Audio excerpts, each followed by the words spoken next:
ونيكو كادو افوكادو بقاله 8 سنين بيعمل محتوى على اليوتيوب، اشمعنى خس في نفس الوقت اللي ظهر فيه باتيستا كده؟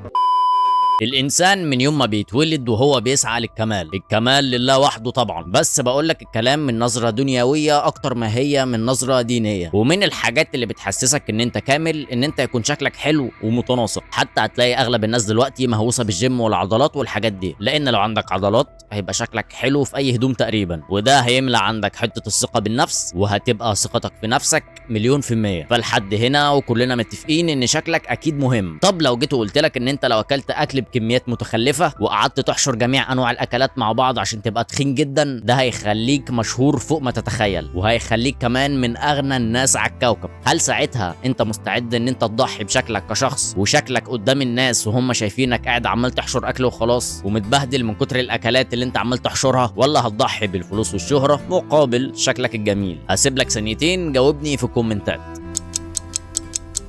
جاوبت؟ انا النهارده اجيب لك شخص ضحى بشكله، مش بشكله بس، بمستوى ذكائه كمان قدام الناس كلها، ومش اي ناس وخلاص، قدام الكوكب كله، علشان يبقى معاه الشهرة والفلوس. وكلامنا النهارده عن نيكو كادو افوكادو، يوتيوبر عنده 4 مليون مشترك. محتواه عباره عن ان هو بيعمل ASMR قدام الكاميرا، وبياكل كميات اكل متخلفه قدام الكاميرا. والASMR عموما، او زي ما بيتقال عليه عند العرب اسمر، من اكتر المحتويات المقرفه على النت. عمري ما شفت حاجه مقرفه كده في حياتي، واي فيديو بيطلع لي او ابقى قاعد وحد جنبي مشغل فيديو من الحاجات دي ببقى عايز ارجع، لاني بقابل ناس كتير في المواصلات وفي الشارع بيكونوا قاعدين بيتفرجوا على القرف ده. ايه المسلي او ايه الجميل في ان انت بتسمع صوت الاكل في بق واحد؟ انا لساني علق من كتر ما اتقرفت، مش من قله المحتويات، يعني اليوتيوب مليان. بس ما علينا، مش ده موضوعنا. فوق المحتوى المقرف اللي هو بيعمله ده، هو مختار كل حاجه مقرفه ممكن تتعمل على الكوكب وعاملهم كوكتيل مع بعض، مش بيعمل كوكتيلات في الاكل بس. والمعلومه اللي هقولها لك دي حاجه انا عرفتها من الصور المصغره بتاعه الفيديوهات بتاعته. في فيديوهين 3 عنده كده، هو واحد قاعدين بياكلوا اكلات كتير برضه وكميه اكل متخلفه، بس صوره الفيديو وهم بيبوسوا بعض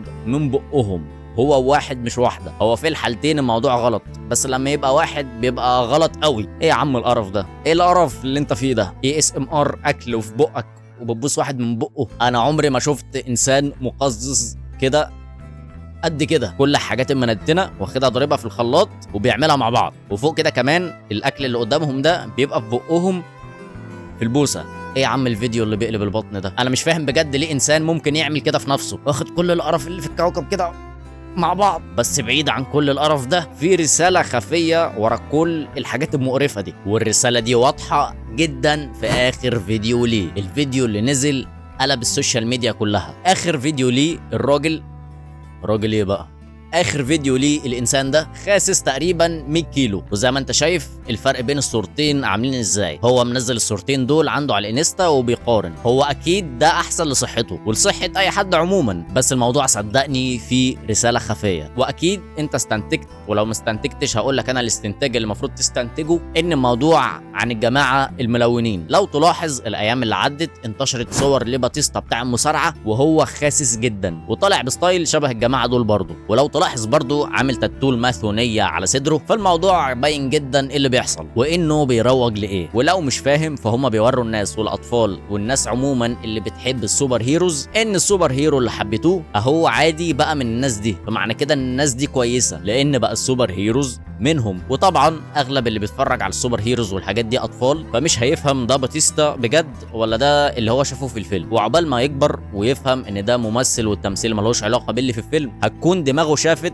ان ده عادي. فبيبينوا قد ايه الموضوع جميل وكيوت، ومهما انت كنت ايه ممكن تكون منهم عادي. طب انا ليه دلوقتي رحت لحته باتيستا دي؟ اول حاجه عشان من اكتر المصارعين اللي كنت بحبهم من وانا صغير. تاني حاجه لو تلاحظ الاتنين خسوا في نفس الوقت، ونيكو كادو افوكادو بقاله 8 سنين بيعمل محتوى على اليوتيوب، اشمعنى خس في نفس الوقت اللي ظهر فيه باتيستا كده؟ والاتنين واحد منهم اوريدي تبع الجماعه اللي بالك. وباتيستا بقى لابس سلاسل كتير، والتاتوهات اللي على جسمه زادت، ومنها التاتو بتاع الماسونيه، وبقى شبههم. تبص له في حاجه غلط. مش ده باتيستا المتوحش ابو عضلات ده اللي شكله يرعب؟ مين ده؟ باتيستا مصارع شكله يوحي بالعنف كده والغشوميه، بس دلوقتي تحسه لوسي. ايه اللي بيحصل؟ وهتلاقي النظام ده بقى ماشي مع مشاهير كتير، شكلهم بيتغير بالتدريج، وفي منهم اوريدي فنانين وناس مشاهير في الوطن العربي، وناس كمان عندنا هنا في مصر. هتلاقيهم رجاله وبيلبسوا خلخال اللي هو بتاع ستات اساسا، وبيلبسوا هدوم مخرمه شكلها يقلق، تخليك تشك في اللي قدامك،